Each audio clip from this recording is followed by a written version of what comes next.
few days ago was that you can keep going on with these processes. Hello. Okay, take your copy and take a seat, right? The details are enormous. There are so many examples of things and stories and applications of any given principle. That, please take a copy of Derech Hashem if you can find one. That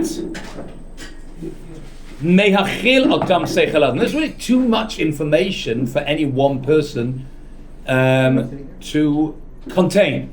What does mehachil mean? Hachil means to contain. It's probably related to the word kol, which means all. Right. It means, let's say you want to learn all that Judaism has to offer, right? So that he says there's really too much stuff for one person to put in his brain. And you want to do that. So what's the method? The EF shelo lada'at kulam. You can't know them all. Every single application, every single story, every single detail. So what you're supposed to do? V'ulam. Therefore. Wait, what is EF? Aleph Aleph, sorry. Aleph Aleph means EF shar. EF is abbreviation for it's not possible. EF shar. It's not possible. Right, we're right in the middle of the page, at the end of the line in the middle of the page. EF shalola adam ladat kulam. It's not possible to know every single piece of information. So how are these people who know so much? They just learn it all off by heart. No, yes, there are people with photographic memories. They just learn it off by heart. But the average person, right, or the vast majority of people, how are they supposed to know all the Gemara, or all the Shulchan Aruch, or all the Rabbah? How are you supposed to do it? Right? Or it doesn't. This is not necessarily talking about Torah. It could be physics, right? How are you supposed to know every single reaction there is in the chemistry books? You're going to learn them all, every single reaction off by heart, Well, most of it's right? just special. That's the question, right? Okay, but then you don't know very much. You just know some specific, right? Right? And we want to know a lot more than that, right? That's nowadays, right? You become an expert in. As one of my teachers once says, people know more and more about less and less. And one day they'll know everything about nothing. Right. But if you really want to know a lot, right, then how are you supposed to know it? So how do these people do it? So the Ramchal says this is the way to do it. V'ulam, however, that which is fitting or correct that you should try. Yishtadel means to try. Alav, hu yediyat kalim, is to know the rules. That's how you're supposed to learn things, right? If you learn the rules that when an alkali reacts with a metal, then it produces a very strong material, then they can apply the rules to lots and lots of different examples. That's the way to remember things, and the same is true in any single knowledge you want to do. Ki kol klal, every rule, betiva in its nature, kolel pratim habe, includes many details of how to apply this rule. Once you understand the rule could be supplied by our rabbis, right? Kol Yisrael yesh lahem chelek l'olam haba.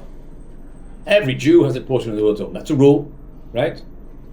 It's Jewish song also, right? Ah, right. It could very well, because like this, bang on the table with some spoon or other. Yeah? Okay, so Kol Yisrael yesh, so it's a rule. Okay, so now I've got a rule. So then, I'll try and find another example. Just a second, I'm thinking of something beforehand.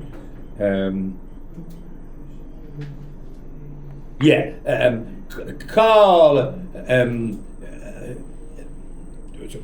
anyone who I'm trying to find a rule which has got good applications. Call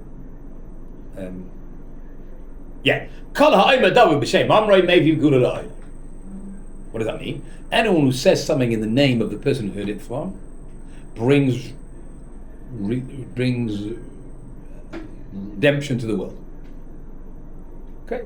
Now, you could know that rule, or you could know all the stories that we learned that rule from. Right. Or you could know both. Right?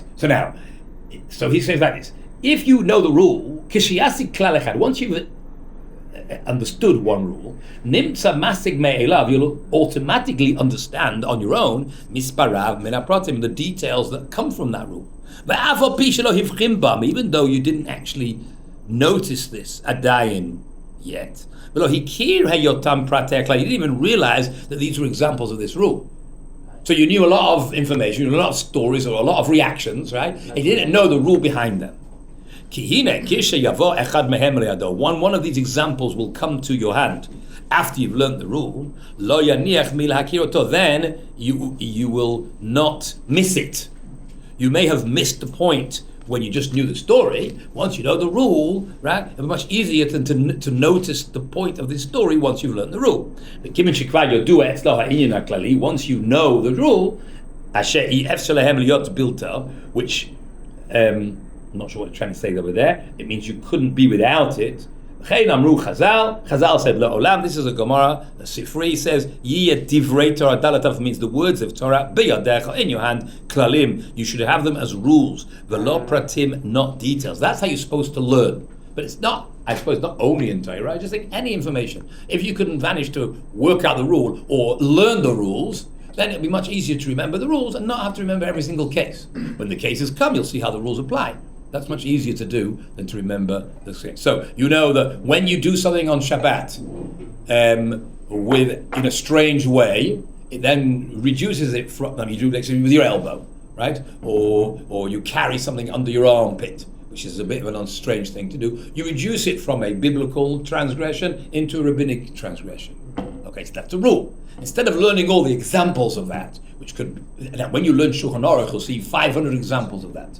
You don't have to remember all the examples, you just have to remember the rules. And that way, it's much easier to have the information. You probably want to remember like 2 or 3 examples so that you can recognize another 4 that will come along the way. Yeah, probably. You'll see why. Because I'll tell you why. The reason why you have to have a few examples is to make sure you've actually understood the rule properly.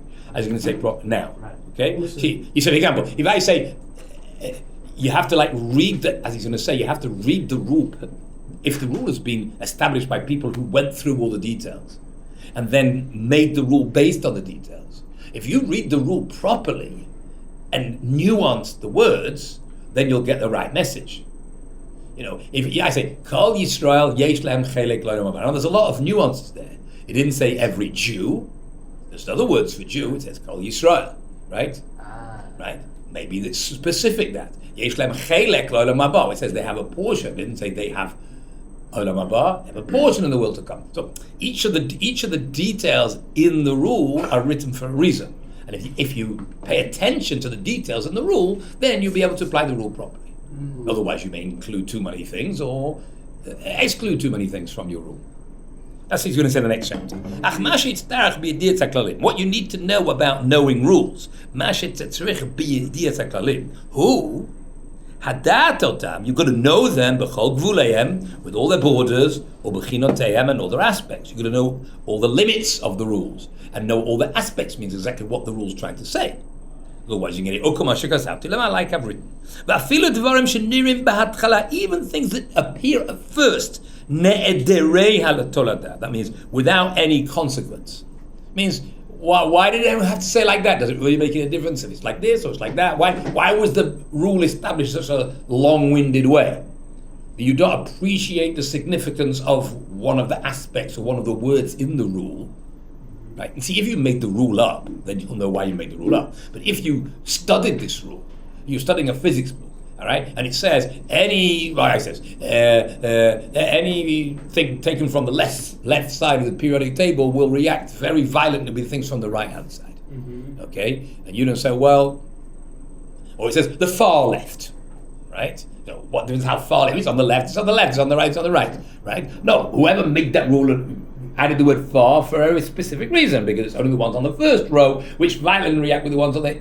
Anyone know what I'm talking about? The periodic table? Yeah. Okay. So because they need the electrons, and they have the electron spare, and then therefore they have a very, very strong bond, whatever it is. But you have to read the rule properly, otherwise you miss the point.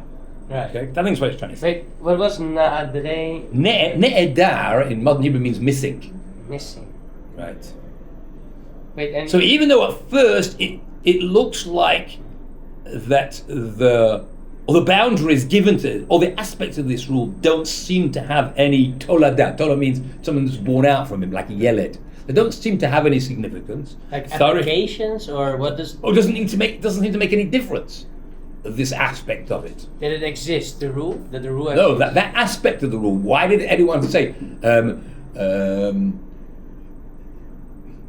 the laws of separating tithes from your field apply in land bought from a non-Jew in Israel? Right. Okay, you'll say, well, if it's from a non-Jew, what difference does it make if it's from Israel or not in Israel? So either way, it's a non-Jewish piece of land, right? No, but that rule was transmitted specifically with those words because it's very specific. Right. Okay. Now, you may not understand yet why it has to be so specific, but with experience, when you give examples of it, you'll see how some cases it may make a difference, some cases it may not make a difference. That's why it was added on. V'tashis lahem libcha.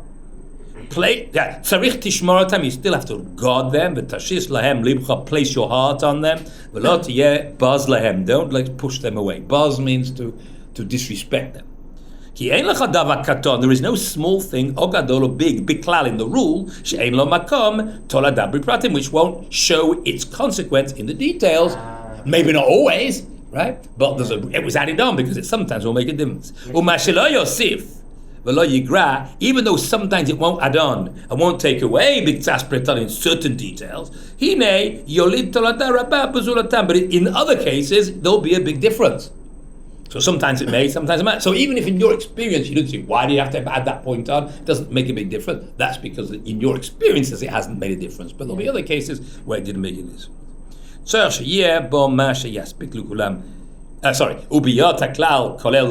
the rule is meant to include all cases, therefore that's why those details are added on, because it needs to include all the cases. Okay, therefore, what do I do? The rule has to have in it that which will be enough for all the cases where this rule is meant to apply. Therefore, that's why it has all these rules and limitations because it wants to include all the cases to apply always, and not just in specific cases. So even though sometimes those points added on won't be necessary, but a rule has to apply, and therefore that's why it has to be in all cases. You don't want the rule to become a brat. Exactly. You don't want the rule to have exceptions, right? And therefore, you need to have enough details in the rule to make it fit in wherever it needs to fit in. Okay, therefore, Aleph Ayin Kaf means alkin. Sarir shetetadek means to be precise. B'zeh ma'od. When you see a rule, you have to be very precise in the language. V'titbonel al ilyanam, and to think about the matters, v'al yachasehem, and their relationships, v'kishrehem, and their connections, v'dikduk gadol, in great precision. V'tavchin yafeh, and to be very the word?